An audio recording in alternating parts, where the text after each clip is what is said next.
চলতি সপ্তাহের মধ্যে ঘোষণা করা হতে পারে ত্রয়োদশ জাতীয় সংসদ নির্বাচনের তফসিল। এ কথা জানিয়েছেন নির্বাচন কমিশনার আবু ফজল মোহাম্মদ সানাউল্লাহ। রবিবার নির্বাচন কমিশনের বৈঠক শেষে তিনি সাংবাদিকদের এ কথা জানান। তিনি আরও জানান, এবার ভোট গ্রহণের সময় 1 ঘন্টা বাড়িয়ে করা হয়েছে সকাল 7:30 থেকে বিকেল 4:30 পর্যন্ত।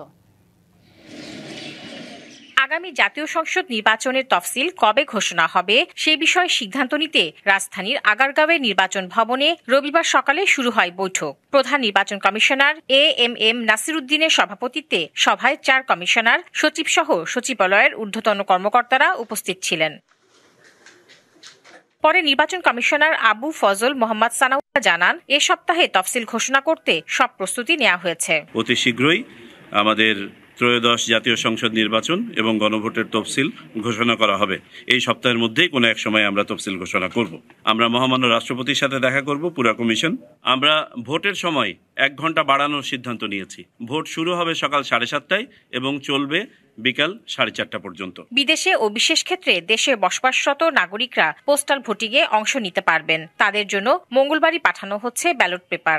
দেশের বাইরের ব্যালটগুলো আমরা আগামী কালকে থেকে ছাপানোর কাজ শুরু করছি। আগামী পরশুদিন থেকে এটা বিদেশে প্রেরণের কাজ শুরু হবে।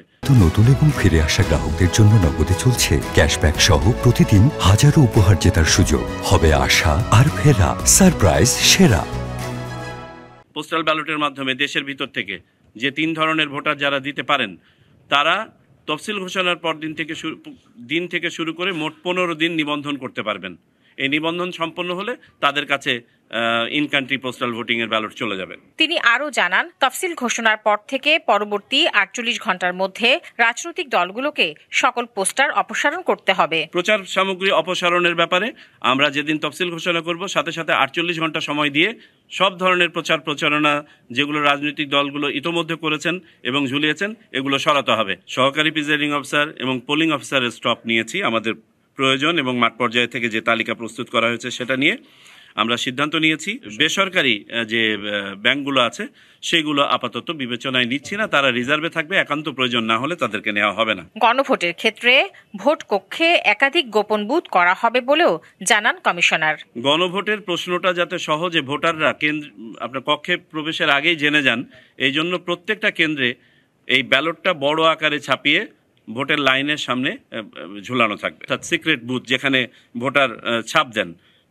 সেই সিক্রেট বুথ স্থাপন করা হবে। তাহসিনা জেসি, ডিবিসি নিউজ, ঢাকা।